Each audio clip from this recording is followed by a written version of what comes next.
Donc, s'il plaît à Dieu, peut-être jeudi, on va commencer une série sur le livre des juges. Amen. On va commencer une série sur les livres des juges. Et peut-être la semaine prochaine, ici, le service du soir, on va commencer encore une autre série d'enseignement. Amen. Et moi, je sais que le Seigneur va faire de grandes choses. Amen. Alléluia. Peut-être un autre temps encore, j'ai beaucoup de séries dans la tête. Un temps, on va faire une série quasiment sur l'évangélisation. Et ça va s'étendre quasiment. On va étudier 15 leçons, littéralement, sur l'évangélisation. Et le Seigneur va être bon. C'est le frère Achille qui est content. C'est le directeur de l'évangélisation. Alléluia. Mais aujourd'hui, par la grâce du Seigneur, nous allons étudier la foi biblique. Amen. La foi biblique. Amen. On va prier. Je m'excuse, je vais vous faire lever encore une fois. Et nous allons prier pour la parole du Seigneur. Alléluia. Éternel des armées, nous te rendons grâce, nous te bénissons. Merci Seigneur. Nous venons te demander maintenant, glorifie ta parole, bénis-la, sanctifie-la Seigneur, Papa. Nous prions que cette parole trouve une place dans nos cœurs, qu'elle germe et qu'elle produise des fruits, que ces fruits nous conduisent à la vie éternelle, Père. Dispose les cœurs de tes enfants, Père éternel. Et je viens contre tout esprit ne confessant pas ton nom maintenant, Père. Je viens contre tout esprit, alléluia, préconçu, Seigneur, Papa. Et je prie, Seigneur, Papa, que ta parole trouve une terre fertile, Seigneur. Et que cette parole germe, Seigneur Jésus-Christ. Que toute gloire te revienne, Père. Et nous disons tous au nom de Jésus. Alléluia. Et vous pouvez vous asseoir. Amen. Alléluia. Donc nous allons parler aujourd'hui par la grâce du Seigneur de la foi biblique. Amen. Maintenant, j'ai regardé un peu la définition de la foi. La foi, en fait, si vous voulez, c'est une croyance ferme en quelque chose pour lequel il n'y a pas de preuve. Je pense qu'on a plusieurs fois enseigné là-dessus. Donc la foi, c'est la croyance en quelque chose dans lequel il n'y a pas de preuve. Amen. Maintenant, nous n'avons pas de preuve sur certaines choses, mais nous avons la foi en ces choses-là. Regardez, si j'éteins la lumière, j'ai la foi que ça va, si je appuie sur le bouton, elle va s'éteindre, n'est-ce pas? C'est par réflexe, j'arrive, elle s'allume. J'ai la foi, mais je n'ai pas vraiment de preuve. Je ne connais pas la science qui est derrière, tout le mécanisme qui est derrière cela. Amen. Mais nous employons cela tous les jours. Donc la foi, c'est que nous croyons en quelque chose dans lequel il n'y a pas de preuve. Amen. Alléluia. Et ça, c'est vraiment important. Donc c'est en fait une confiance totale. Voyez-vous, ou la conviction de la réalité des vérités et des faits que Dieu a révélés. Amen. Basé uniquement sur le témoignage de Dieu. Basé uniquement sur le témoignage de Dieu. Vous savez, quand nous entrons dans les Écritures, il y a certains faits qui sont relatés dans la Bible et nous n'avons peut-être pas souvent la preuve littéralement, mais nous avons tout simplement la foi, alléluia, que c'est vrai et que ça marche. Amen. Et ça, c'est la foi. Ça, c'est la définition, si vous voulez, si on peut regarder dans le dictionnaire de la foi. Mais selon la Bible, la Sainte Bible, quand vous allez dans Hébreux chapitre 11, la Bible décrit littéralement la foi. Donc, Hébreux chapitre 11, verset 1, la Bible dit « Or, la foi est une ferme assurance des choses qu'on espère et une démonstration de celles qu'on ne voit pas. » Amen. La foi, c'est une ferme assurance. Amen. Une ferme assurance. Pas juste une assurance, mais une assurance ferme. Amen. Des choses qu'on ne voit pas. Donc, il y a certaines choses que nous ne voyons pas, mais nous avons de l'assurance ferme là-dessus. Par exemple, nous n'avons pas encore vu, par exemple, certains membres de nos familles sauvés, mais nous avons une ferme assurance là-dessus que le Seigneur va le faire. Donc, nous avons la foi, par exemple. J'ai été béni de voir la sœur d'une de nos sœurs remplie du Saint-Esprit, alléluia, quand j'étais en voyage, et laissez-moi vous dire que c'était juste extraordinaire de voir sa mère et toutes ses sœurs à l'église en train de servir le Seigneur. Écoutez, ils ne sont pas ici, ils n'ont pas les mêmes structures que nous, mais ils sont là-bas, ils sont en train de servir le Seigneur. Écoutez, quand elle est venue à l'église, elle n'avait pas encore vu ceci, mais probablement qu'elle a eu la foi, une ferme assurance, et aujourd'hui elle est en train de voir cela. Donc une démonstration de celle qu'on ne voit pas. Amen. Donc il y a certaines choses que nous ne voyons pas, mais notre foi littéralement nous donne une ferme assurance et une démonstration littéralement des choses qu'on ne voit pas. Amen. Et dans ce verset, le mot assurance est traduit par le mot grec hypostasis. Hypostasis. Hypostasis. Ça, c'est le grec. Alléluia. Donc, ça veut dire littéralement ce qui est fixé ou placé au-dessous. Une chose à poser au-dessous. une sous-structure, une fondation, un fondement, littéralement. C'est qu'il y a un fondement et c'est quelque chose qui est ferme. C'est ça l'assurance. Quand quelqu'un a de l'assurance, ça veut dire qu'il est fondé sur quelque chose. Et laissez-moi vous dire que des gens qui ont de l'assurance, j'en ai déjà vu. Ils ont de l'assurance dans les choses qu'ils font. Quand ils commencent un projet, ils ont une assurance dans leur projet, littéralement. Et tu ne peux pas les déplacer. Ils sont fondés, littéralement. Amen. C'est une chose solide, littéralement. Mais peuple de Dieu, je suis là pour vous dire que notre foi dans le Seigneur Jésus-Christ doit être avec une ferme assurance. Nous devons être fondés de telle sorte qu'on ne peut pas nous déraciner, littéralement. Nous sommes durs comme fer, littéralement, dans notre Seigneur Jésus-Christ. Amen. Donc ça, c'est vraiment la définition, en d'autres termes, du mot assurance. Mais nous allons parler, en d'autres termes, de la foi. Aujourd'hui, on va essayer de parler de certaines choses qui sont autour de la foi. Et je pense que ça va nous aider aujourd'hui. Amen. Maintenant, question, comment fonctionne la foi? La foi doit être une attitude ou un mode de vie constant, pas seulement un gilet de sauvetage. Qu'est-ce que je veux dire par là? Certaines personnes arrivent, quand il y a des problèmes, c'est là qu'ils commencent à servir le Seigneur. C'est là qu'ils commencent à démontrer leur foi dans le Seigneur. Vous savez, la foi, ce n'est pas juste quelque chose de ponctuel. La foi, si vous voulez, c'est un mode de vie. Amen. Donc notre façon de vivre, alléluia, montre et témoigne de notre foi dans le Seigneur Jésus-Christ. Écoutez, ce que vous faites démontre littéralement votre foi. Certains d'entre vous étaient là ce matin. Vous êtes là encore, là, ce soir. Certains d'entre vous dépensent de leur carburant pour aller chercher des âmes et les amener dans la maison du Seigneur. Certains d'entre vous font des sacrifices pour gagner des âmes. Certains d'entre vous ont perdu des membres de famille parce que vous avez choisi de servir le Seigneur, littéralement. Donc c'est votre foi que vous êtes en train de démontrer parce que c'est un mode de vie. Amen. C'est un mode de vie. Et nous devons avoir la foi. Et quand ta foi commence à se développer, tu deviens de plus en plus encore solide dans le Seigneur. Amen. Donc ce n'est pas un gilet de sauvetage. Nous ne servons pas le Seigneur parce que nous avons tout raté. Nous servons le Seigneur parce que nous croyons que Jésus-Christ est le Seigneur et le seul Sauveur. Amen. Certains de nous disent, vous servez le Seigneur parce que vous avez tout raté dans la vie. Je ne dis pas qu'on n'avait pas de problèmes quand on est venu au Seigneur, mais laissez-moi vous dire que beaucoup d'entre vous, vous n'êtes pas des moins que rien. Je suis allé en voyage et je leur ai dit, à mon église, ce n'est pas des moins que rien. C'est des gens qui travaillent, c'est des gens qui ont réussi dans la vie, mais qui ont choisi de servir le Seigneur. Et moi, je rends grâce au Seigneur pour cela. Donc, écoutez, soyez fiers de marcher pour le Seigneur Jésus-Christ. Je leur ai dit là-bas, écoutez, nous sommes bien structurés. Nous sommes des gens intelligents. Nous sommes des gens, nous n'avons pas perdu. Nous avons réussi dans le monde, mais nous avons choisi de servir le Seigneur. Amen. Nous avons choisi de servir le Seigneur. Et ça démontre notre foi. Ce n'est pas un gilet de sauvetage, mais laissez-moi vous dire que c'est la vie éternelle. Amen. Donc il ne faut pas arriver à une place où quand ça ne va pas, on vient le... Écoutez, même si ça ne va pas, viens dans le Seigneur, mais il vaut mieux servir le Seigneur maintenant. Amen. Maintenant, regardez ce que la Bible dit dans Romains chapitre 10, verset 17. Ainsi la foi vient de ce que l'on entend, et ce que l'on entend vient de la parole de Christ.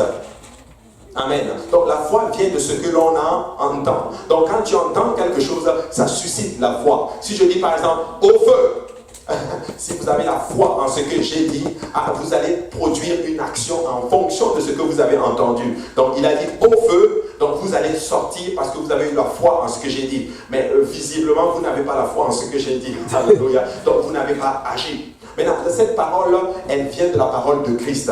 Donc lorsque nous entendons la parole de Christ, ça doit susciter de la foi en nous. Lorsque nous prêchons par exemple la parole du Seigneur, lorsque nous prêchons par exemple l'évangile qui consiste à la mort, à l'ensevelissement et à la résurrection de Jésus-Christ, et nous enseignons comment nous devons nous appliquer l'évangile à notre vie par la repentance. Nous abandonnons à nos façons de vivre, nos vaines façons de vivre, et nous nous tournons à nouveauté de vie. Nous nous baptisons au nom de Jésus-Christ pour le pardon de nos péchés, et nous recherchons le don du Saint-Esprit. Lorsque cette parole elle est prêchée, qui est celle de Christ, que nous voyons dans Jean chapitre 3, du verset 1 à 5. Celui qui veut entrer dans le royaume de Dieu doit naître d'eau et d'esprit. Donc si cela est prêché, ça doit susciter de la foi en nous. Parce que la foi vient de ce que l'on entend, et ce que l'on entend vient de la parole de Christ. Donc Jean 3, 1 à 5, littéralement nous trouvons les paroles de Christ. Donc lorsque nous le prêchons, ça doit susciter de la foi en nous. Amen. Ça doit susciter de la foi en nous. Alors, lorsque nous entendons la parole du Seigneur et que nous n'appliquons pas la parole du Seigneur, nous devons alors nous poser la question, est-ce que nous avons la foi? Ou du moins, est-ce que la foi est venue en nous? Vous voyez le point. Donc, c'est très important. Maintenant, la foi doit être vocalisée sans honte. Aujourd'hui, malheureusement, nous sommes rendus à une place où beaucoup de personnes sont très intimidées. Ils ne veulent pas vocaliser leur foi. Qu'on ne se trompe pas, nous devons vocaliser notre foi. Nous devons le faire et cela sans honte. Est-ce que vous savez que beaucoup de personnes arrivent à une place et ils n'arrivent pas à toucher le Seigneur, ils n'arrivent pas à dire réellement ce qu'ils ressentent au Seigneur parce qu'ils sont gênés, parce qu'il y a des gens autour d'eux, il y a la crainte, il y a la peur et il y a aussi la honte. Vous savez, je bannis la honte dans le nom de Jésus-Christ, en tout cas pas dans les choses du Seigneur. Écoutez, si vous voulez louer le Seigneur, vous devez louer le Seigneur. Si vous voulez bénir le Seigneur, vous devez bénir le Seigneur. Si vous voulez faire quelque chose pour le Seigneur, vous devez le faire sans honte. Alléluia. Amen. Parce que nous avons compris que la foi est un mode de vie. Romains chapitre 10, verset 8, la Bible dit ceci. Que dit-elle donc? La parole est près de toi, dans ta bouche et dans ton cœur. Or, c'est la parole de la loi, de la foi que nous prêchons. Si tu confesses de ta bouche le Seigneur Jésus-Christ et si tu crois dans ton cœur que Dieu l'a ressuscité des morts, tu seras sauvé. Ça, c'est un passage très fort. Si tu le confesses de ta bouche, et que tu... je veux le dire, que le confesse de ta bouche, que le Seigneur Jésus, et si tu crois dans ton cœur que Dieu l'a ressuscité des morts, tu seras sauvé. Ça, c'est un passage qui a apporté beaucoup de confusion, malheureusement. Ou du moins, certaines personnes l'ont mal compris dans le monde chrétien aujourd'hui. J'ai juste qu'à confesser Christ de ma bouche et croire dans mon cœur et je serai sauvé. C'est ce que l'Écriture est en train de dire. Mais nous devons comprendre le contexte. Paul est en train de parler ici aux Romains. Il est en train de parler à une église qui a déjà obéi à l'Évangile, qui a déjà été baptisée au nom de Jésus-Christ, remplie du Saint-Esprit. Il est en train de leur dire, si vous confessez Christ de votre bouche et que vous croyez en Jésus-Christ dans votre cœur, littéralement d'une façon sincère, tu seras sauvé. Qu'est-ce que Paul est en train de dire ici à l'église de Rome? Vous avez déjà fait la première étape. Vous vous êtes repenti de votre péché. Vous avez été baptisé au nom de Jésus-Christ pour le pardon de vos péchés. Vous avez reçu le don du Saint-Esprit. Vous êtes dans le processus de la sanctification. Alors, si tu confesses Christ dans ce processus de la sanctification, lorsque tu faillis, si tu le confesses de ta bouche et que tu crois sincèrement dans ton cœur que le Seigneur, que Christ a ressuscité des morts, tu seras sauvé. Amen. Mais nous devons comprendre littéralement le contexte dans lequel Paul parle. Mais ce que je veux dire par là, ce que je voulais démontrer par travers cette écriture, c'est que la foi doit être vocalisée. Amen. Il faut vocaliser la parole, la foi. Écoute, quand tu as la foi, tu dois vocaliser « Je crois en Christ ». Tu dois vocaliser « Je veux me faire baptiser au nom de Jésus-Christ ». Je veux recevoir le don du Saint-Esprit. Alléluia. Il faut le vocaliser. Il faut le vocaliser. Et beaucoup de personnes ont peur de vocaliser, malheureusement, leur foi à cause de la honte. Mais ne permet pas à la honte, littéralement, de t'empêcher de toucher le Seigneur Jésus-Christ. Au verset 10, il dit ceci, car c'est en croyant du cœur qu'on parvient à la justice et c'est en confessant de la bouche qu'on parvient au salut. Selon ce que dit l'Écriture. Donc nous devons confesser et proclamer les choses de notre bouche. Alors, nous ne pourrons pas juste rester là et dire non, je crois, bon, je l'ai déjà vocalisé, mais nous ne pourrons pas rester là et dire non, c'est correct, je n'ai pas besoin de parler. Il dit littéralement que nous devons le confesser. Amen. Voilà pourquoi quand je rentre dans les eaux de baptême, je veux que la foi de la personne soit vocalisée. Je lui pose des questions. Crois-tu que Jésus-Christ est le Seigneur? Je veux entendre le oui. Sinon, je ne peux pas te baptiser. Est-ce que tu crois que Christ, il est mort et qu'il a été enseveli, qu'il a ressuscité d'entre les morts? Je veux entendre le oui. Elle doit être vocalisée. Sinon, je ne peux pas être baptisé. Et j'aime cette question. Consens-tu à vivre pour le Seigneur à partir de maintenant? Je veux que tu me le vocalises, sinon je ne peux pas te baptiser au nom de Jésus-Christ. Et quand le oui sort, alléluia, par la confession de ta foi et par l'autorité de la parole du Seigneur, je te baptise au nom de Jésus-Christ. Amen. Donc nous devons vocaliser cela. Amen. C'est important de le faire. Alléluia. Maintenant, troisième point, il doit être suivi par une action. Maintenant, nous avons vocalisé notre foi. Nous devons maintenant agir maintenant dans notre foi. Nous devons alors dire, ok, j'ai confessé Christ, je dois produire une action qui démontre littéralement ma foi. Écoutez, si vous avez la foi en ce que Christ a dit, répandez-vous pour entrer dans le royaume du Seigneur, tu dois être né d'eau et d'esprit. Je le crois, je le confesse que Christ est le Seigneur. Alors comment je produis une action, alléluia, pour vous démontrer cela? Je me lève, je vais à l'hôtel, je vais voir le prédicateur, je veux me faire baptiser au nom de Jésus-Christ. On va aller à l'hôpital, on va aller dans le baptistère avec la personne. Nous allons entrer dans l'eau, ça devient quelque chose, une action littéralement. Donc nous produisons une action littéralement et cela démontre notre foi dans le Christ. Maintenant, si vous entendez la parole de l'évangile, la notion du salut, et que vous ne produisez pas une action, votre foi n'est pas complète. Amen. Donc elle est vocalisée et ensuite elle est suivie par une action. Et j'ai beaucoup aimé cela ce matin. On a posé la question, alléluia. Elles n'ont peut-être pas vocalisé leur action avec la voix, mais elles l'ont vocalisé parce qu'elles ont parlé en langue. Mais elles ont produit une action. Elles se sont levées, elles sont venues à l'autel pour démontrer que nous avons la foi, que nous voulons le Saint-Esprit et que nous allons le recevoir. Et elles l'ont reçu. Alléluia. Alors nous devons produire une action. Donc on ne peut pas juste dire, je crois. Je crois. S'il y a le feu ici dans cette bâtisse, tu ne vas pas juste dire, non, je crois qu'il y a le feu. Tu vas dire, il y a le feu. Et tu vas même produire, certains même vont produire leur action avant même de confesser leur foi. Amen.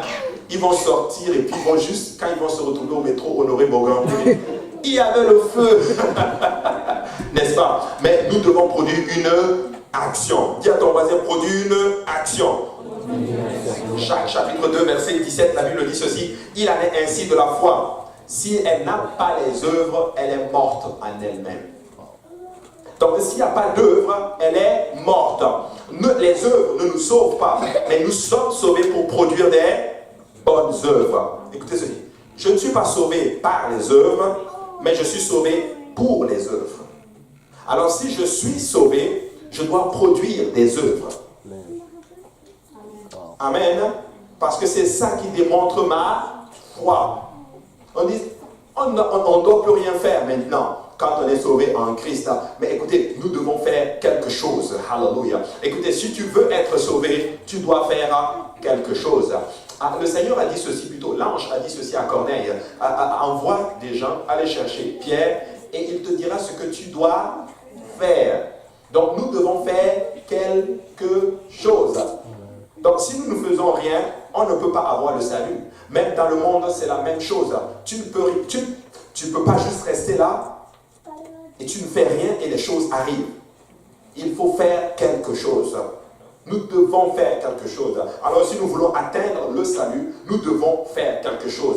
Si nous devons atteindre les bénédictions spirituelles que le Seigneur a pour nous, nous devons faire quelque chose. Amen. Peuple de Dieu, qu'on ne se trompe pas. Si nous ne prions pas, nous n'allons pas voir le réveil. Quelqu'un d'autre va voir le réveil. Peuple de Dieu, si nous ne sortons pas, quelqu'un d'autre va prendre la moisson. Peuple de Dieu, si nous ne jeûnons pas, laissez-moi vous dire que nous n'allons rien voir. Je vais en parler un peu du jeûne.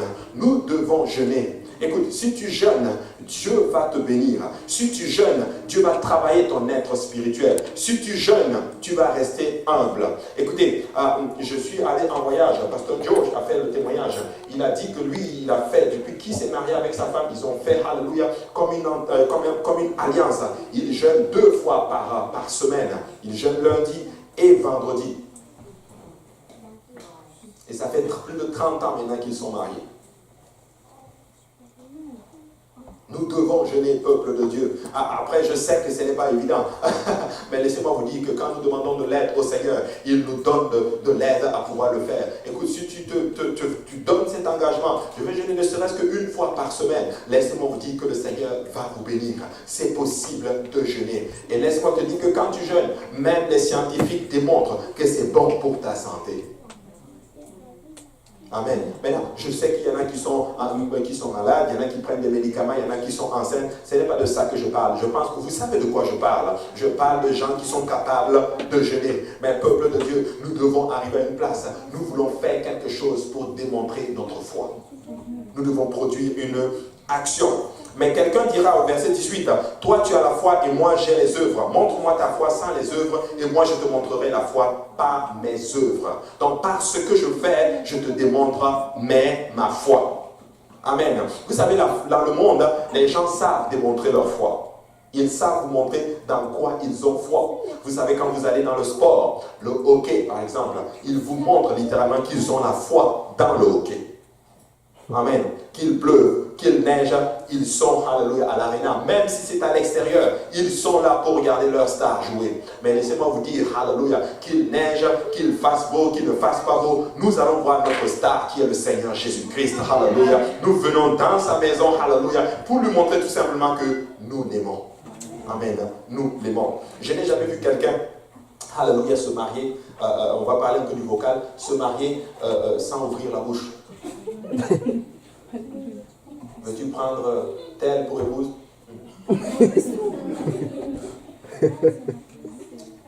Veux-tu l'épouser? Non. Non, je n'ai jamais vu quelqu'un faire cela. Nous le vocalisons.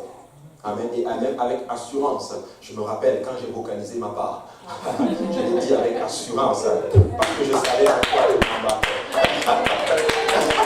Alléluia. Ainsi, nous devons faire la même chose avec Jésus-Christ. Alléluia. Nous avons choisi Jésus-Christ. Je n'ai jamais vu quelqu'un rester là et dire que non, c'est correct, tu peux juste aller à la mairie. Mais en fait, non, j'ai la foi, je suis d'accord, mais je ne veux juste pas être là-bas. C'est correct. Je ne veux juste pas me présenter devant le maire. Toi, tu peux y aller. Moi, je vais rester ici, mais je suis d'accord. Est-ce que ça va marcher? Non. Non, ça ne va pas marcher. Il doit se lever, il doit acheter le costume, il doit porter les habits, il doit venir se tenir devant le maire et dire, je la prends. Amen. Pour le meilleur et pour le pire. Amen. Alléluia. Maintenant, tu crois qu'il n'y a qu'un seul Dieu. Tu fais bien. Les démons le croient aussi et ils tremblent. Vous savez, c'est très important, notre croyance. Je vais encore revenir sur la doctrine. Nous croyons en un seul et unique vrai Dieu. Et son nom c'est Jésus. Nous croyons, amen. Vocalisez, tiens, votre foi, tiens. Son nom c'est Jésus. Alléluia. C'est Jésus, notre Seigneur. Il est le seul et unique vrai Dieu. Et la Bible montre que même le démon le croit. Même les démons ont la révélation qu'il y a un seul et unique vrai Dieu. Donc la révélation sur un seul et unique vrai Dieu n'est pas suffisante. Nous devons le connaître. Et seulement vous dit que les musulmans ont la même révélation. Ils savent qu'il n'y a qu'un seul et unique. C'est des monothéistes, ils disent. C'est ceux qui croient qu'il y a un seul Dieu. Mais connaître ce Dieu, c'est important. C'est encore une chose. Donc nous devons connaître notre Seigneur. Nous n'adorons pas Allah. Nous n'adorons pas Bouddha. Nous n'adorons pas Confucius. Nous adorons Jésus-Christ. Il est le seul Seigneur. Il est le seul roi. Et laissez-moi vous dire que quand Jésus-Christ se déplace, même les démons fléchissent les genoux. Quand Jésus-Christ s'élève, tout s'abaisse. Parce qu'il est le Seigneur des seigneurs. Il est le roi des rois. Il est le roi des seigneurs et le Seigneur des rois. Il est le seul et unique vrai Dieu. Tu sais, des fois, il regarde à côté de lui, il n'y a personne d'autre, il y a encore lui. Il regarde à gauche, c'est encore lui. En haut, c'est encore lui. En bas, c'est encore lui. Lui seul. En fait, l'univers est infini, mais l'univers ne peut même pas le contenir. Donc, il est juste doublement ou triplement ou infiniment infini. En fait, on ne peut juste pas le saisir, le Seigneur Jésus-Christ. Il est juste infiniment grand. Et ce qui est fort, c'est que ce Dieu s'est manifesté en chair pour nous sauver, vous et moi. À quel mystère que cette grandeur, cette gloire soit confinée éternellement, juste dans un corps terrestre. Alléluia. Ça c'était juste trop puissant. Tu te rends compte que quand tu touchais Jésus-Christ, tu avais touché littéralement la plénitude de la divinité. Écoutez, il est le Seigneur des seigneurs et nous le connaissons. Nous le connaissons et il s'appelle Jésus. Écoutez, vous vous rendez compte que toutes les religions ont des traces de notre Seigneur Jésus-Christ.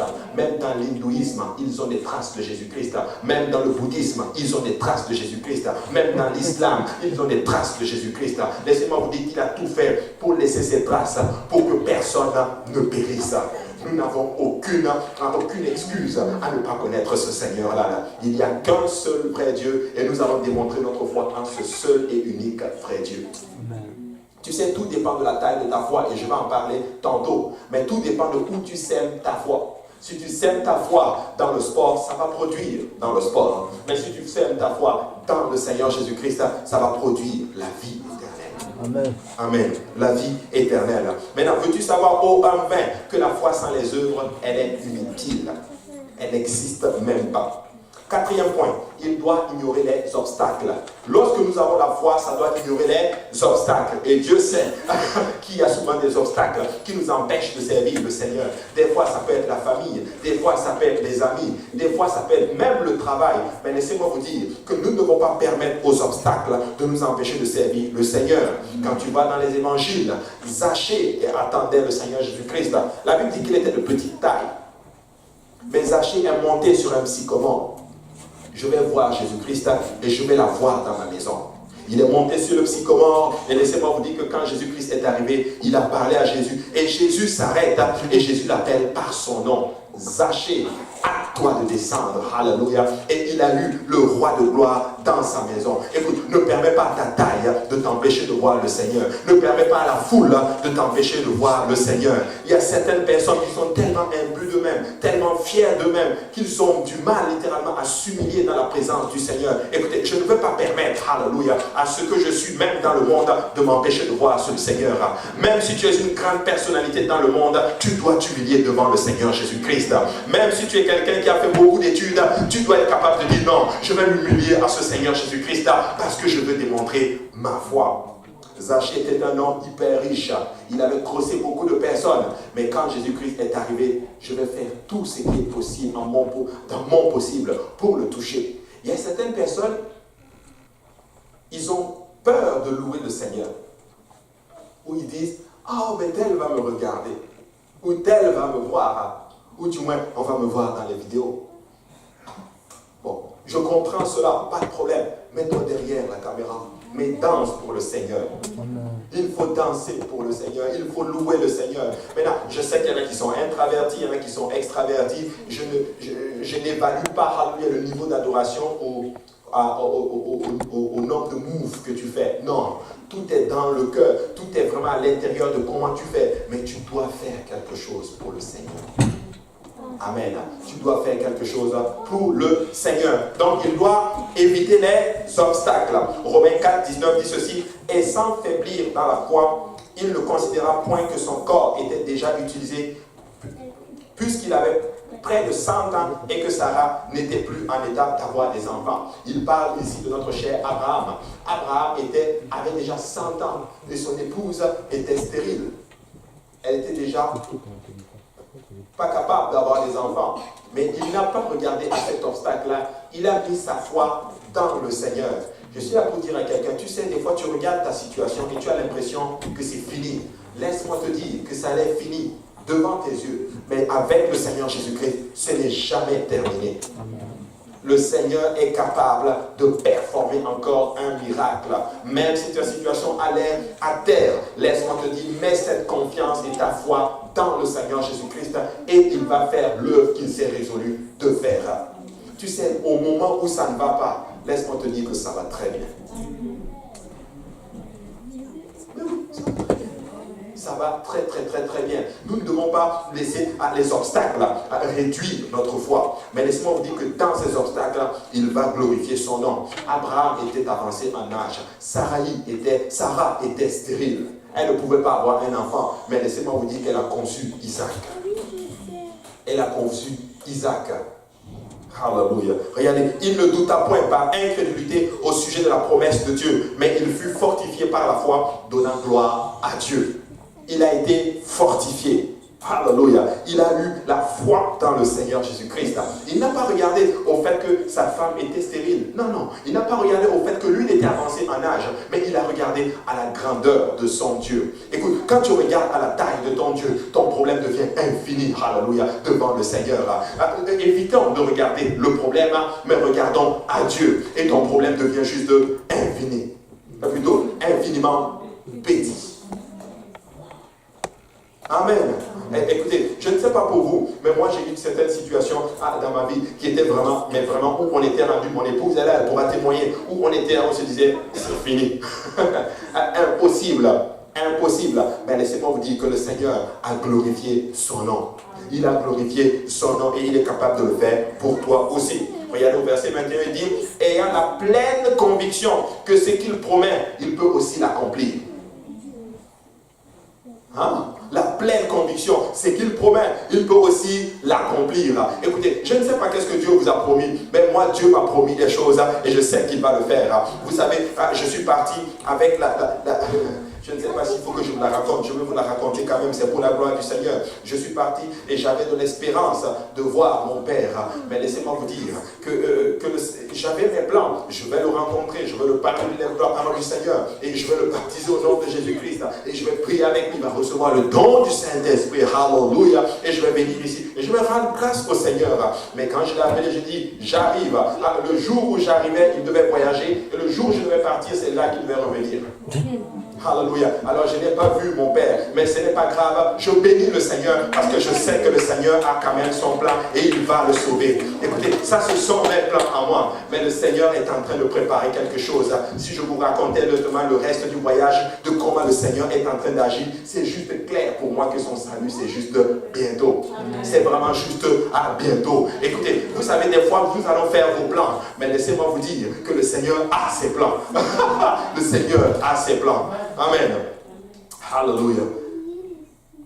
Et il y a la pleine conviction qu'il peut l'accomplir. Maintenant, je ne sais pas comment il va sauver mon Père, mais je sais juste qu'il va le sauver. Je sais juste qu'il va le sauver. Amen. Regardez, verset 5. Il ne fonctionnera pas efficacement en cas de doute. Amen. Ça ne peut pas fonctionner en cas de doute.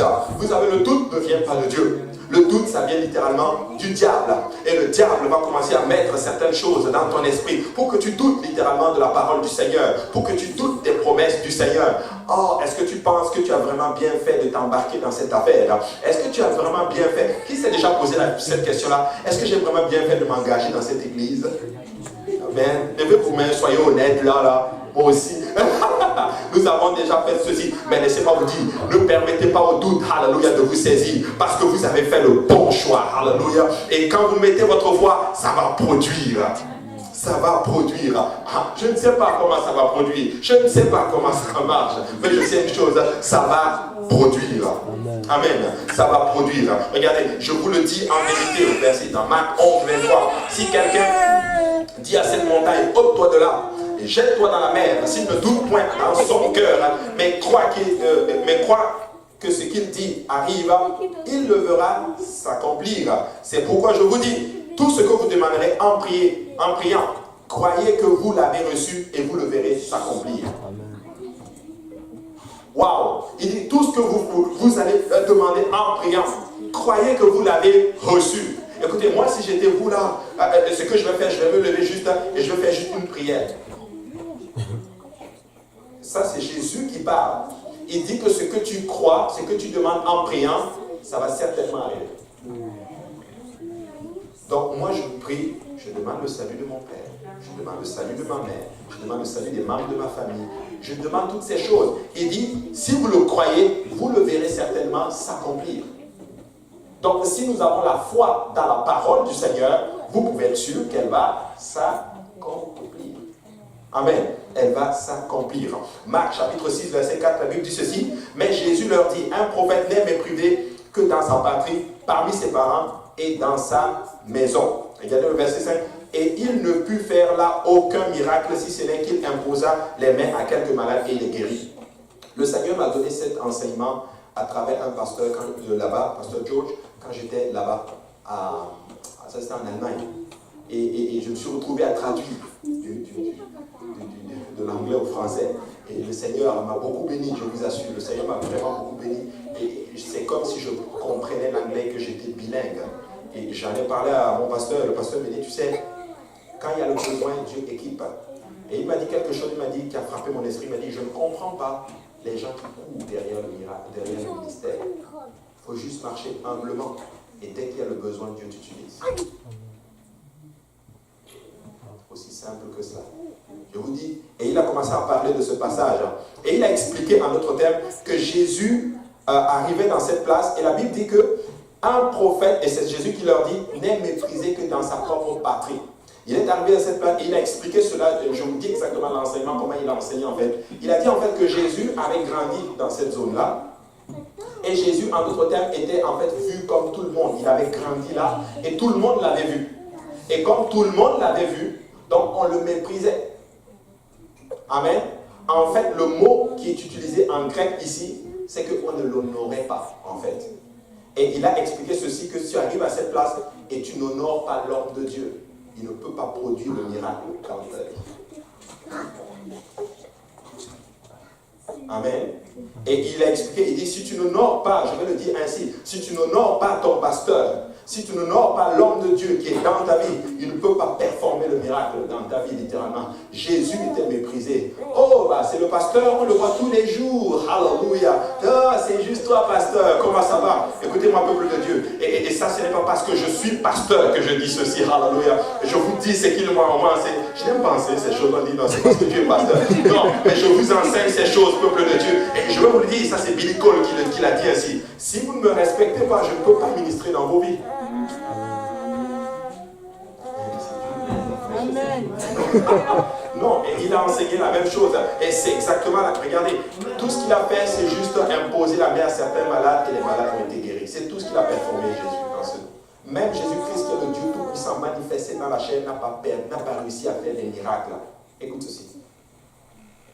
Le seul obstacle entre toi et Dieu, c'est ton incrédulité. Amen. Jésus-Christ, qui est Dieu Tout-Puissant, ne peut pas performer, ne peut pas tout faire dans ta vie. Tu peux le bloquer. Mais nous voulons que Dieu performe des miracles. Amen. Alors nous allons honorer l'office. Amen. Nous allons honorer, hallelujah, le Seigneur. Regardez, il ne put faire là aucun miracle, si ce n'est qu'il imposa les mains à quelques malades et les guérit. Et il se tenait de leur incrédulité. Il était étonné, Jésus-Christ, de voir leur incrédulité. Mais je n'arrive pas à comprendre qu'ils ne croient pas. En fait, Jésus était étonné. Jésus parcourait les villages d'alentour et il enseignait. Peuple de Dieu, nous voulons que notre foi soit active. Nous voulons que notre foi marche. Alors nous allons mettre tous ces ingrédients ensemble pour voir les miracles arriver. La Bible déclare spécifiquement que le Seigneur produisait des miracles à travers les apôtres parce que les autres, ceux qui suivaient les apôtres, honoraient leurs dirigeants. Amen. Tu peux dire Amen à cela? Ouf, merci Seigneur. Alléluia. Maintenant, nous allons parler maintenant des degrés ou des niveaux de la foi. Il y a un peu de foi. Amen. J'avais enseigné une fois là-dessus. Un peu de foi. Pourquoi avez-vous peur? On va aller dans Matthieu chapitre 8 et 26. La Bible dit ceci. Il leur dit, pourquoi avez-vous peur, gens de peu de foi? Alors il se leva, menaça les vents et la mer, et il eut un grand calme. Jésus était en fait dans la barque avec ses apôtres. Et là, il y a eu une grande tempête. Il y a eu justement le vent qui était là. Et la Bible enseigne justement qu'ils étaient troublés et ils ont eu peur. Et là, Jésus leur dit, pourquoi avez-vous eu peur, gens de peu de foi? Écoute ceci. Le contraire de la foi, ce n'est pas l'incrédulité. Le contraire de la foi, c'est la peur. Amen. C'est la peur. Donc nous ne devons pas avoir peur.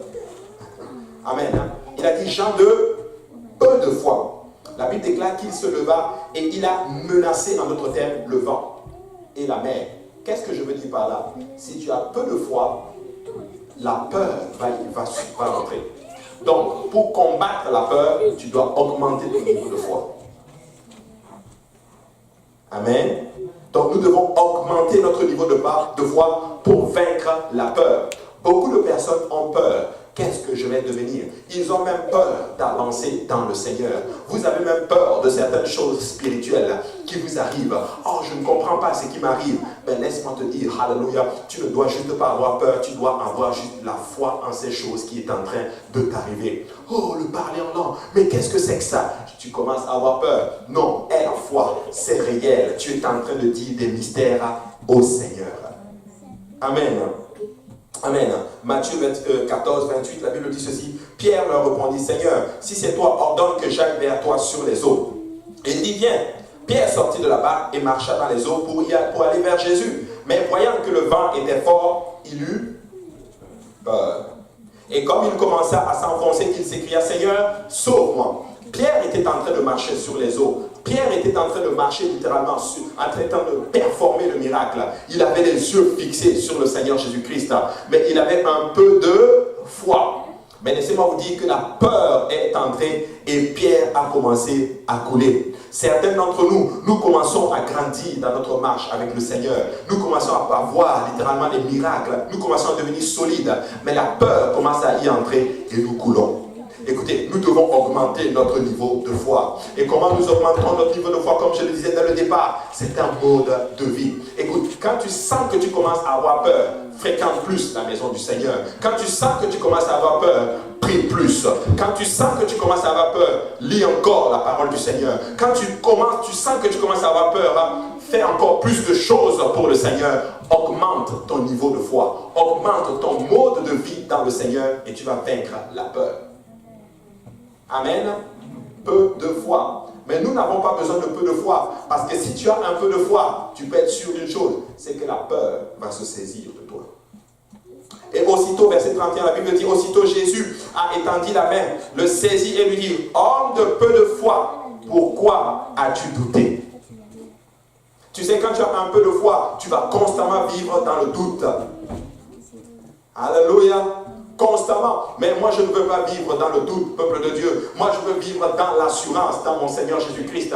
Les gens de peu de foi, c'est des gens, à un moment donné, ils sont dans le Seigneur. À un moment donné, ils vont lâcher un peu. À un moment donné, ils sont dans le Seigneur. À un moment donné, ils vont lâcher un peu. Ils sont dans le Seigneur. À un moment donné, ils sont dans le monde. Mais laissez-moi vous dire que quand tu augmentes ton niveau de foi, tu vas être continuellement dans le Seigneur. Je ne dis pas que ça va être tout le temps facile. Il y aura des moments difficiles, mais tu vas être tout le temps dans le Seigneur Jésus-Christ. Tu vas dire que même si c'est dur, je continue cette marche dans le Seigneur. Même si on me persécute, je continue cette marche dans le Seigneur. Mais je ne vais pas permettre à la peur, alléluia, de se saisir de moi parce que je n'ai pas besoin d'une petite foi. Oui, une petite foi peut faire bouger une montagne et la jeter dans la mer. Mais je ne cherche pas à bouger une montagne, je cherche à rester dans le Seigneur.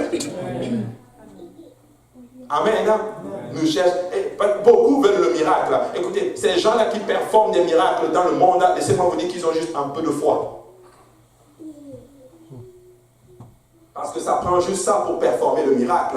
Mais nous ne cherchons pas seulement le miracle.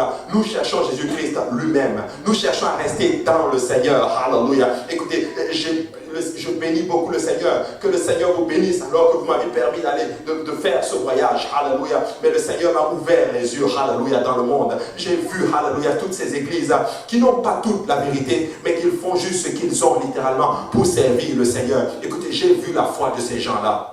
Je vous dis, j'ai vu, alléluia, ils viennent, ils n'ont pas toute la vérité, ils n'ont pas toute la sanctification, ils se tiennent, ils chantent et la présence du Seigneur tombe. Je vous dis, j'ai ressenti la présence du Seigneur comme si j'étais à l'église, alors qu'ils n'étaient même pas dans la sanctification. Ça ne prend pas beaucoup pour que l'Esprit du Seigneur tombe. Mais laissez-moi vous dire que nous n'avons pas seulement besoin de cela, nous voulons encore bien plus. Parce que laissez-moi vous dire que tu peux faire les choses et la présence du Seigneur tombe. Encore une révélation que le Seigneur m'a donnée. Ce n'est pas la présence du Seigneur qui se manifeste au milieu de nous qui prouve que nous sommes totalement dans la vérité. Amen. C'est l'obéissance totale à la parole du Seigneur qui montre que nous sommes totalement dans la vérité. Alléluia. J'ai vu, alléluia, des gens qui n'étaient pas dans la sanctification, mais qui ont ressenti, ou j'ai ressenti la présence du Seigneur. Je me suis tourné vers le pasteur Dieu, j'ai dit, je ne comprends pas cette affaire. Il m'a dit, oui, c'est correct, parce que le Saint-Esprit est là et le Seigneur veut les guider dans toute la vérité. Amen. Dans toute la vérité. Alors, peuple, nous ne devons pas douter. Matthieu 6, 30, la Bible dit, si Dieu révèle ainsi l'herbe des champs qui existe aujourd'hui et qui demain et qui demain sera jeté au four, ne vous vêtira-t-il pas à plus forte raison, gens de peu de foi? Tu sais, quand tu as un peu de foi, tu vas commencer à t'inquiéter du lendemain. Amen. Qu'est-ce qui va se passer demain? Qu'est-ce que je vais manger demain? Qu'est-ce que mes enfants vont devenir demain? Je ne travaille pas. Qu'est-ce qui va se passer demain? Écoute, ne te soucie pas du lendemain, car le lendemain aura soin de lui-même. Mais mets ta foi dans le Seigneur Jésus-Christ. Augmente ton niveau de foi. Fréquente plus la maison du Seigneur. Lis plus la parole du Seigneur. Prie encore plus. Alléluia. Je ne sais pas moi. Fais encore plus de choses pour le Seigneur. Augmente juste ta foi. Augmente ton mode de vie pour le Seigneur. Et tu vas voir que le Seigneur prendra soin de toi. Amen. Il prendra soin de toi. Amen. Ensuite, il y a ce qu'on appelle la foi. Il y a un peu de foi et il y a la foi. Ah, Jésus l'a dit, ta foi t'a guéri. Ça a besoin d'un signe immédiat ou d'un sentiment de confirmation. Regardez la femme avec la perte de sang dans Matthieu chapitre 9, verset 19. La Bible dit, Jésus se leva et le suivit avec ses disciples. Et voici une femme atteinte d'une perte de sang depuis 12 ans, s'approcha par derrière et toucha le bord de son vêtement. Car elle disait en elle-même, si je puis seulement toucher son vêtement, je serai guéri. Jésus se retourna et dit, en la voyant, prends courage, ma fille, ta foi t'a guéri, et cette femme fut guérie à l'heure même. C'est cette foi, alléluia, qui te pousse littéralement à aller chercher quel est ton besoin. Et cette foi-là a donné littéralement la guérison à cette dame. C'était une dame qui avait la perte de sang pendant 12 ans. C'était une perte, elle était, vous vous rendez compte, pendant 12 ans, elle a la même maladie. La Bible déclare qu'elle a fait les médecins, elle a dépensé de son argent. Et laissez-moi vous dire qu'une femme qui avait la perte de sang, laissez-moi vous dire qu'elle était considérée comme impure selon la loi. Elle n'avait pas le droit de la toucher. Mais laissez-moi vous dire que cette femme avait une foi, alléluia. Elle n'avait pas un peu de foi, elle avait ce qu'on appelle la foi. Et une femme n'avait pas le droit de toucher un homme. Mais laissez-moi vous dire qu'elle avait la foi, qu'elle s'est dit, je vais toucher ce Jésus-Christ. Elle a proclamé son miracle elle-même. Si je puis juste toucher le bord de son vêtement. Vous savez, le Seigneur vient de me parler. Vous savez, je pense qu'elle s'est dit le bord de son vêtement parce qu'elle ne pouvait pas toucher l'homme. Elle n'avait pas le droit. Je veux juste toucher ses vêtements. Je veux juste me contenter de ses vêtements. Mais laissez-moi vous dire que quand elle a touché juste le vêtement, Jésus-Christ s'est tourné et dit, oh, il y a quelque chose qui s'est passé. Il y a une touche spéciale qui s'est passée. Que veux-tu que je te fasse? Écoute, ta foi seulement là t'a guéri. Vous savez, tout le monde peut toucher Jésus, mais Jésus va seulement s'arrêter lorsqu'il y a une touche spéciale. Amen. Alors, moi je veux toucher le Seigneur. Tout le monde peut le toucher. Tout le monde adore le Seigneur. Mais moi je vais l'adorer d'une façon spéciale. Tout le monde loue le Seigneur. Mais moi je veux le louer d'une façon spéciale. Tout le monde danse pour le Seigneur. Mais moi je vais danser d'une façon spéciale. Parce que je veux qu'il se tourne vers mon cas. Parce que j'ai la foi. Je n'ai pas un peu de foi, mais j'ai la foi. J'ai la foi. Écoutez, à l'heure même, la Bible déclare qu'elle fut guérie à l'heure même. Amen. Elle fut guérie à l'heure même. Regardez, l'aveugle, Bartimée, Marc chapitre 10, 49. Jésus s'arrêta et dit, appelez-le. Ils appelaient l'aveugle et en lui disant, prends courage, lève-toi, elle t'appelle. L'aveugle jeta son manteau et se leva d'un bond, vint vers Jésus. Jésus prenant la parole lui dit, que veux-tu que je te fasse? Rabouni, lui répondit l'aveugle, que je recouvre l'aveugle. J'ai déjà enseigné là-dessus. Il appelle Jésus Rabouni. Écoutez, quand vous entrez dans les Écritures, rabbin, ça veut dire maître, n'est-ce pas? Mais dans la plupart des cas, il est traduit en français par maître. Mais dans ce cas, ils ne l'ont pas traduit, ils ont juste laissé le terme Rabouni. Rabouni, c'est un titre qu'on donnait littéralement aux gens qui avaient beaucoup d'honneur. Bartimée veut dire fils d'honneur. Donc, les Juifs donnaient des noms en fonction de ta lignée. Donc, probablement que Bartimée avait quelqu'un, un aïeul dans sa famille qui avait beaucoup d'honneur.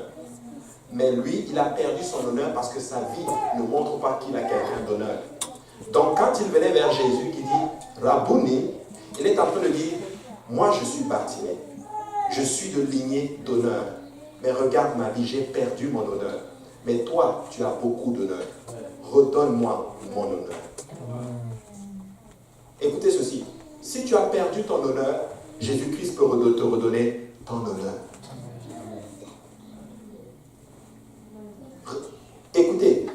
Bartimée savait qu'est-ce qu'il était en train de dire à Jésus-Christ. Tu sais, quand tu viens avec ton problème, tu dois savoir quoi lui dire. Qu'est-ce que tu as besoin réellement? Et quand le Seigneur le regarde, il dit, Rabouni, que je le couvre la vue. Pour lui, l'honneur, c'est voir. Écoutez, l'honneur, ce n'est pas avoir de beaux vêtements. L'honneur, ce n'est pas avoir le plus beau poste. L'honneur, ce n'est pas avoir le plus beau vêtement. Mais l'honneur, c'est d'avoir la vue spirituelle. C'est que tu vois clairement spirituellement. Tu n'es pas aveugle spirituellement, mais tu vois toute la vérité. Hallelujah. Et c'est ça, recouvrir l'honneur. Oui, c'était physique pour Bartimée, mais je veux le mettre spirituellement pour vous, peuple de Dieu. Je veux que vous voyez d'une façon spirituelle.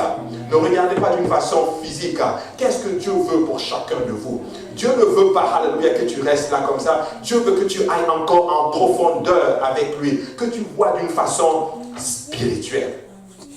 Et non d'une façon charnelle. Amen. Que je recouvre la vue. Jésus lui dit, va, ta foi t'a sauvé. Aussitôt il recouvra la vue et suivit Jésus dans le chemin. Jésus dit, va. Mais la Bible dit qu'il suivit Jésus. Vous savez, certaines personnes, ils viennent, ils ont un besoin, mais Dieu va résoudre le besoin. Mais dès qu'ils ont le besoin, ils partent littéralement. On ne le revoit plus dans la maison du Seigneur. Mais ce n'est pas ce que Bartimée a fait. Bartimée a suivi Jésus. Écoute, quand Dieu te bénit, quand Dieu règle ton problème, il faut que tu serves le Seigneur Jésus-Christ. Il faut que tu continues encore à venir dans la maison du Seigneur. Je refuse d'être ingrat envers le Seigneur. Il y a des gens qui sont venus parce qu'ils avaient des problèmes d'immigration. Il y a des gens qui ont venu parce qu'ils avaient un problème de santé. Il y a des gens qui avaient un problème quelconque. Mais lorsque le problème a été résolu, on ne les voit plus dans la maison du Seigneur. Ils sont dans le monde et on ne sait même pas s'ils servent le Seigneur. Mais je suis là pour déclarer au peuple de Dieu, alléluia, nous n'allons pas être comme ça. Nous avons la foi dans le Seigneur Jésus-Christ. S'il nous guérit, nous allons le suivre. Même s'il ne nous guérit pas, nous allons quand même le suivre parce que nous avons la foi en notre Seigneur Jésus-Christ. Alléluia. En fait, je vais encore aller au autre niveau de la foi. Ça veut dire que nous allons lui faire confiance. Même s'il ne performe pas ce que je demande, je lui fais quand même confiance. Il a encore mieux pour moi. Alléluia. Oh. Il a mieux pour nous, peuple de Dieu. Écoutez, il y a certaines choses. Dieu n'a pas, je n'ai pas pu voir mon père quand je suis parti. Mais Dieu a mieux. Dieu a mieux. Je ne sais pas comment il va le faire, mais j'attends juste le rapport quand il va te faire baptiser au nom de Jésus. Peut-être que ce n'est même pas moi qui va le faire baptiser, qui va le baptiser au nom de Jésus. Mais il va se faire baptiser au nom de Jésus-Christ. Il va recevoir le don du Saint-Esprit. Alléluia. J'avais mes plans. Quand je suis parti, je dis, oh, alléluia. Ça fait bientôt plusieurs années, beaucoup de mois, par exemple, que je ne l'ai pas vu. Je vais le voir. Mais écoutez, je ne l'ai pas vu. Mais le Seigneur est bon. Mais le Seigneur est très, très, très bon. Le Seigneur est vraiment, vraiment, vraiment bon. Amen. Regarde, que je recouvre la vue et il suivit Jésus dans le chemin. Ensuite, il y a ce qu'on appelle la grande foi. Donc, il y a un peu de foi, il y a la foi et il y a ce qu'on appelle une grande foi. Ça croît à longue distance. Amen. On le voit seulement 2 fois dans les Écritures. Matthieu chapitre 8, verset 10, la Bible dit ceci. Après avoir entendu, Jésus fut dans l'étonnement et il dit à ceux qui le suivaient, je vous le dis en vérité, même en Israël, je n'ai pas trouvé une aussi grande foi. Vous connaissez l'histoire, regardez. Oh, je vous le déclare, je vous déclare que plusieurs viendront de l'Orient et de l'Occident et seront à table avec Abraham, Isaac et Jacob dans le royaume des cieux. Regardez, mais les fils du royaume seront jetés dans les ténèbres du dehors, où il y aura des pleurs et des grincements dedans. Puis Jésus dit au centenier, va, qu'il te soit fait selon ta foi. Et à l'heure même, le serviteur fut guéri. Ah, c'était un centenier qui était venu voir le Seigneur pour son serviteur qui était malade. Mais la Bible déclare que Jésus voulait y aller. Il se dit, je ne suis même pas digne que tu entres dans ma maison. Il dit, déclare seulement et mon serviteur sera guéri. Il est en train de parler de ce qu'on appelle le principe d'autorité. Amen. Voici le principe de l'autorité. C'est celui qui a tout le pouvoir qui donne de l'autorité à quelqu'un. Amen. Et celui qui a l'autorité peut utiliser cette autorité pour atteindre certains fins. Exemple. Si par exemple, le Premier ministre du Canada venait ici, il a de l'autorité. Il peut déclarer une parole pour atteindre certains fins. Et lui, il est centenier. Il a des gens sous lui. Il donne des ordres et on exécute ses ordres.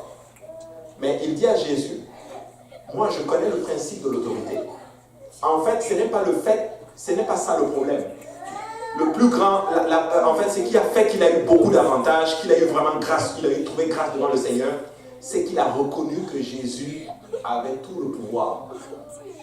Et que comme il a tout le pouvoir, d'une façon spirituelle, il peut juste rester là et déclarer littéralement la guérison de son serviteur et il sera guéri. Et ça a frappé Jésus.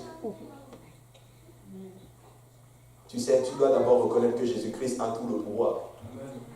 Tu dois savoir que c'est lui qui résout tout. Et ça touche le Seigneur. Ça, c'est ce qu'on appelle la grande foi.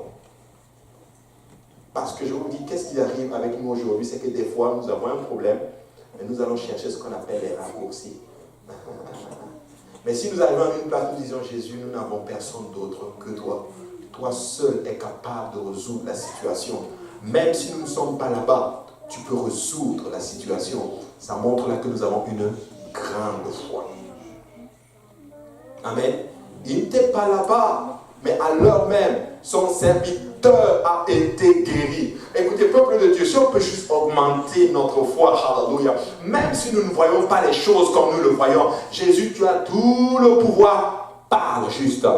Moi, je veux juste que Jésus dise juste une parole en ma faveur. Parce que dès qu'il parle, hallelujah, laissez-moi vous dire que les éléments se déchaînent, les éléments se mettent ensemble. Écoutez, Jésus a juste parlé, hallelujah, que la lumière soit. Et la lumière fut, hallelujah. La Bible dit que tout était créé. Mais laissez-moi vous dire qu'il a fallu la parole pour amener à l'existence tout ce que vous voyez.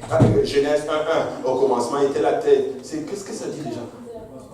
Les cieux et la terre. Il a tout créé. Mais quand tu commences à partir du verset 3, il parle seulement et les choses arrivent à l'existence. Que la lumière soit et la lumière fut. Que les arbres arrivent et les arbres arrivent. Que les animaux arrivent et les animaux arrivent. Écoutez, tout est déjà créé, tout est déjà dans l'esprit. Maintenant, pour sortir de l'esprit et arriver dans le monde physique, ça prend la parole. Amen. Ça prend la parole. Alors nous avons besoin de la parole du Seigneur. Nous voulons que Dieu parle. Dieu doit parler dans nos vies, hallelujah. Dieu doit dire qu'il soit dans ma vie, hallelujah. Dieu doit dire que la lumière soit dans ma vie et la lumière va arriver. Et moi je reconnais aujourd'hui que Jésus-Christ a tout le pouvoir. C'est lui qui va performer, hallelujah, le réveil que nous attendons. À une simple parole, que le réveil arrive et le réveil va arriver. Et vous savez quoi? Il l'a déjà dit. C'est dans sa parole, la moisson, la dernière moisson sera plus grande que la première moisson. Écoutez, augmentons un peu notre foi, peuple de Dieu, et déclarons la parole du Seigneur. Amen. Alléluia. Nous allons voir un grand réveil. Alléluia. Nous sommes déjà en train de voir un grand réveil, mais le Seigneur n'a pas encore fini avec nous.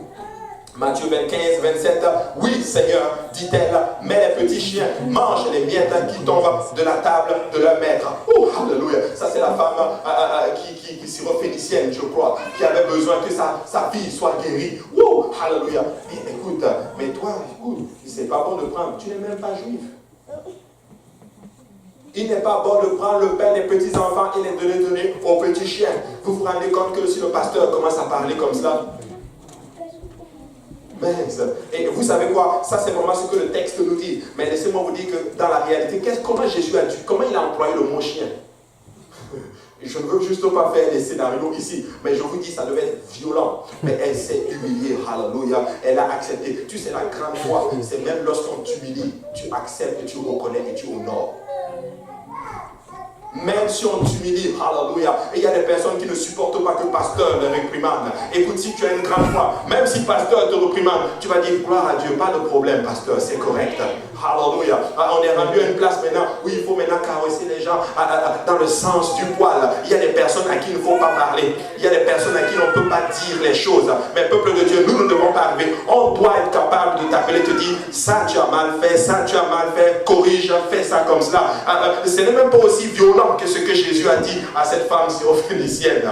Oui, elle n'était pas juive, mais elle dit maître, même les miettes, je en veux. Il y a certaines versions qui disent que à cause de cette parole, ta fille est guérie. Mais oui, écoutez, ton attitude compte. Tu ne peux pas contrôler tout ce qui t'arrive, mais c'est ton attitude qui va tout déceler. Écoutez, David est un personnage qui influence beaucoup ma marche dans le Seigneur. David est arrivé à une place, alléluia, où il a reconnu que, tu sais quoi, je ne suis rien, je ne vais pas toucher à loin de l'Éternel. Oui, loin de l'Éternel était dans l'erreur. Oui, Saül était complètement déchu. David a eu l'occasion de le tuer, mais il a dit, tu sais quoi, je ne vais pas toucher à loin de l'Éternel. Même ayant coupé le manteau de Saül, David se voulait littéralement. Je veux vous dire, peuple de Dieu, alléluia, si nous atteignons ce niveau-là, laissez-moi vous dire que nous allons performer des miracles. Tu sais, ton attitude détermine tout. Amen. Ton attitude détermine tout. Oui, je ne dis pas qu'on est parfait. Oui, l'offense va arriver des fois. Mais tu sais quoi, quand tu agis de la bonne attitude, laisse-moi te dire que Dieu finit toujours littéralement par te donner grâce et par te justifier. Amen. Sa vie a été guérie. Est-ce que Jésus voulait faire cela? Non, Jésus ne voulait pas faire cela. Est-ce que vous pensez que Jésus veut offenser les gens? Non, Jésus ne veut pas offenser les gens. Mais Jésus veut nous donner un enseignement ici pour que nous montrons que, vous savez quoi? Est-ce que tu veux atteindre une grande foi? Veux-tu voir plus de résultats? Veux-tu voir plus de gloire? Ben voici le chemin à suivre. Écoutez, pour avoir un peuple à son nom, lui, il était obligé de s'humilier, de se rabaisser littéralement, de se faire frapper par tout le monde, de se faire cracher dessus pour avoir ce que nous sommes en train d'avoir aujourd'hui. Peuple de Dieu, écoutez ceci, il n'y a rien qui est gratuit. Amen. Même si c'est gratuit pour toi, ça a coûté à quelqu'un. Ça a coûté à Jésus, alléluia, à la croix, pour que nous puissions avoir le salut. Il devait aller à la croix pour que nous puissions avoir la vie éternelle. Oh, je rends grâce à Dieu que je n'ai pas eu à aller à la croix. Mais vous savez quoi? Je n'ai pas été à la croix, mais je vais quand même porter ma croix pour lui. Alléluia. Je ne suis pas mort pour lui, mais je vais vivre pour lui. Alléluia. Amen.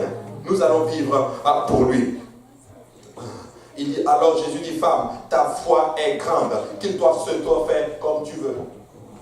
Ce n'est même pas seulement la guérison, mais ce que tu veux là, qu'il te soit fait comme tu veux. Écoute, est-ce qu'on peut juste augmenter un peu notre foi, peuple de Dieu? Écoutez, si tu as une petite foi, monte un peu à la foi. Et monte encore à la grande foi. Alléluia. Mais nous devons augmenter notre foi.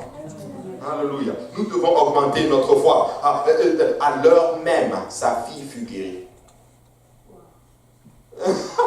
À l'heure même, sa fille fut guérie. Écoutez, ce que tu fais, toute attitude que tu développes devant le Seigneur, vous savez, Dieu m'a montré cela il y a quelques mois. Il m'a dit ceci: lorsque tu ressens une injustice, ne réagis pas par rapport à cela, mais dis ceci au Seigneur: à cause de cette injustice, bénis mes enfants.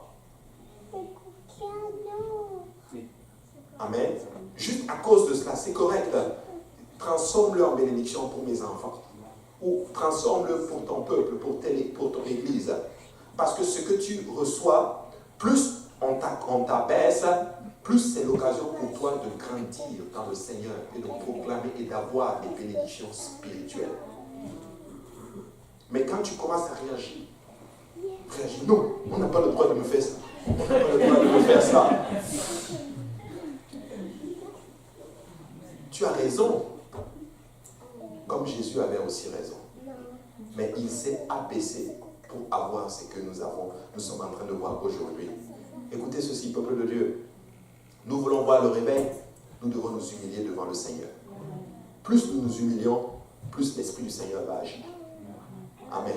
Et ça, c'est très, très important. Amen. Et je vais terminer avec 2 Chroniques, chapitre 14. Si on peut me l'afficher. 2 Chroniques, chapitre 14. On va se lever ensemble. Alléluia. 2 Chroniques, chapitre 14. Certains d'entre vous connaissent ce verset. 2 Chroniques 7, 14. J'ai dit 2 Chroniques 14. Ah, pardon, merci beaucoup. 2 Chroniques 7, 14. Ça, c'est des érudits de la parole du Seigneur. C'est bon. 2 Chroniques, chapitre 7, verset 14. Je pense que l'Internet manque. Je vais le lire de mon bord ici.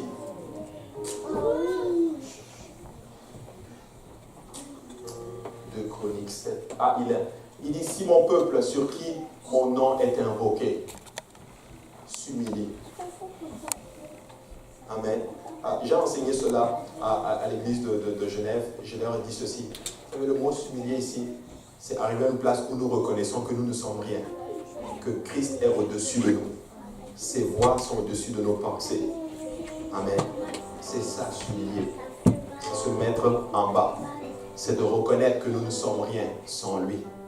Si mon peuple, sur qui mon nom est invoqué, s'humilie. Vous savez, le mot s'humilier est très très fort et très puissant. Et s'il y a quelque chose que le diable va essayer de t'attaquer pour que nous nous humilions pas, c'est notre orgueil. On n'a pas le droit de le faire cela. C'est vrai, on n'a pas le droit de te le faire. Mais Jésus a permis qu'on le fasse. C'est parce que Dieu veut faire quelque chose de spirituel à travers toi. S'humilie et prie. Nous devons encore prier, peuple de Dieu. Si nous ne prions pas, je le dis, nous allons tomber dans la chair. Et tu ne veux pas tomber dans la chair. Tu ne veux pas ministrer dans la chair. Tu sais, ce n'est pas un problème, la manifestation de l'esprit. Tu peux même pas prier et venir et l'esprit se manifeste. Je suis arrivé à cette conviction. J'aime quand l'esprit bouge. Mais je ne veux plus m'appuyer sur le fait que l'esprit bouge pour dire que quelqu'un est dans les voies du Seigneur. Nous devons prier. Des fois tu pries et l'esprit ne bouge même pas. Comme des fois tu ne pries pas et l'esprit bouge. Il fait comme il veut. Mais nous devons prier. Amen. Et cherche en face la volonté du Seigneur.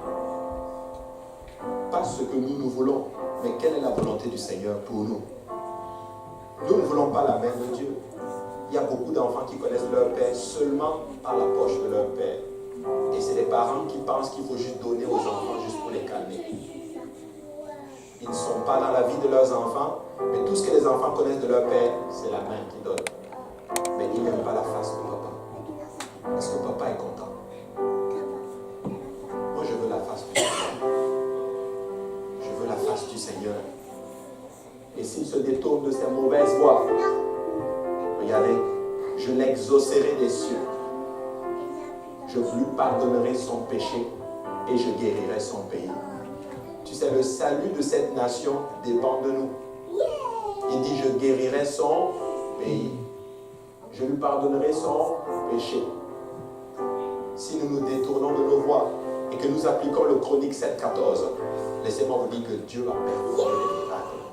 Il va sauver des gens, il va sauver notre pays. Amen. Alléluia.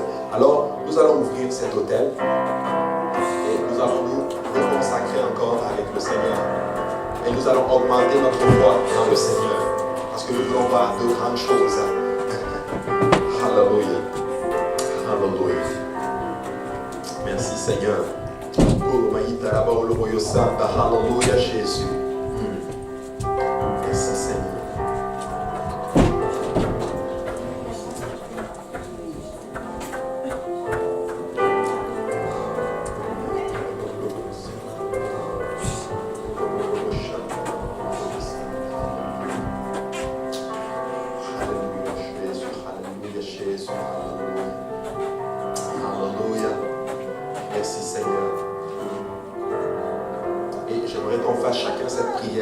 Que le Seigneur augmente notre niveau de foi et qu'il nous permette vraiment d'atteindre le niveau de foi qu'il veut que nous atteignions.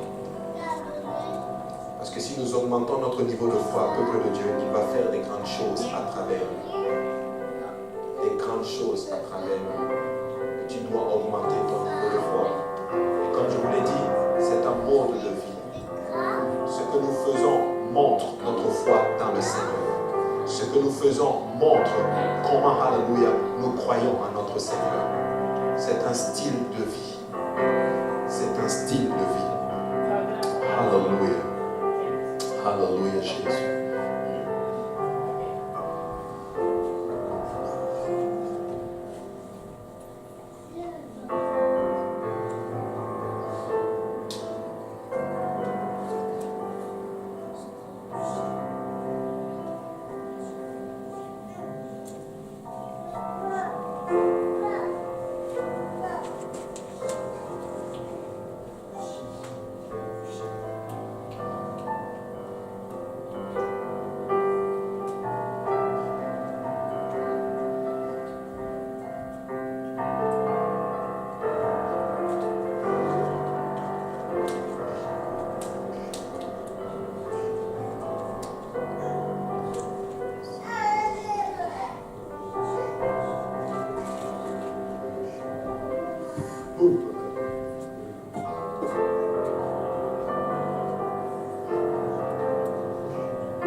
Alléluia Jésus, alléluia, alléluia.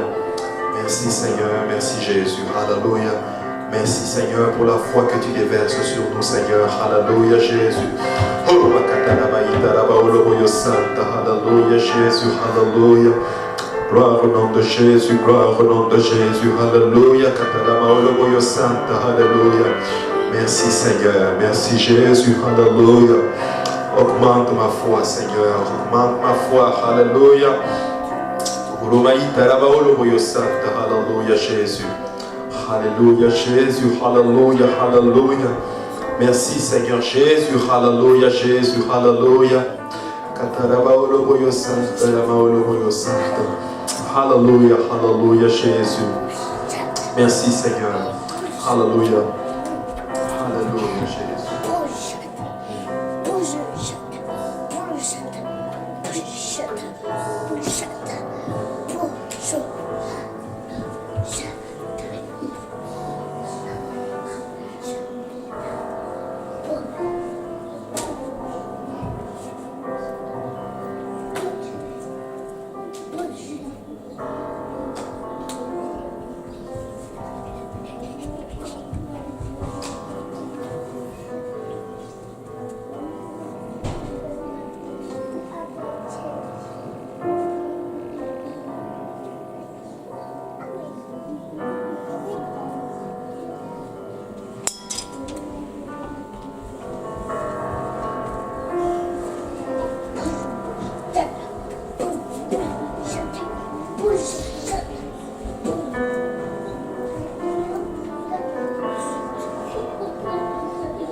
Alléluia, Jésus, alléluia. Alléluia, nous voulons avoir une foi extrême, alléluia, pour le Seigneur. Alléluia. Alléluia, Jésus. Alléluia, Jésus, alléluia, Jésus. Merci, Seigneur. Alléluia. Alléluia, Jésus. Alléluia, nous allons faire quelque chose. Nous allons prier les uns pour les autres pour que le Seigneur augmente la foi de notre sœur, de notre frère. Alléluia. Que le Seigneur augmente et que le Seigneur nous amène à cette foi où nous allons faire de grandes choses, où nous allons faire la volonté du Seigneur. Nous allons, alléluia, performer, alléluia, des miracles pour la gloire du Seigneur. Alléluia. Et nous allons prier, alléluia. Prions vraiment avec foi. Prions avec une grande foi.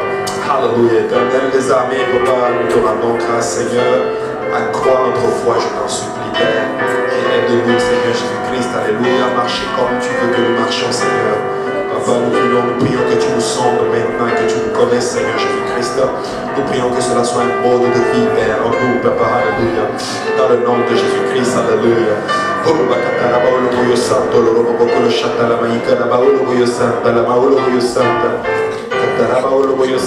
Alléluia Jésus, alléluia. Étends ta main sur mon frère, étends ta main sur ma soeur, Seigneur Jésus-Christ. Accrois sa foi, Seigneur Jésus, alléluia. Qu'elle ne regarde pas les obstacles, qu'il ne regarde pas les obstacles, Seigneur, mais qu'il regarde à toi, Seigneur, car rien ne t'est impossible, Seigneur. Tu es capable de toutes choses, Seigneur Jésus-Christ. Tu es capable de toutes choses, Seigneur. Et tout est possible à celui qui croit, Seigneur. Papa, aide-nous et enlève toute incrédulité, enlève tout doute, Père. Enlève, Seigneur, tout mépris en nous, Père. Aide-nous à te faire confiance, Seigneur Jésus-Christ. Que ton nom soit béni, Père. Alléluia, que ton nom soit glorifié, Seigneur. Au nom de Jésus-Christ, alléluia. Au nom de Jésus, alléluia. Alléluia, merci Seigneur. Alléluia.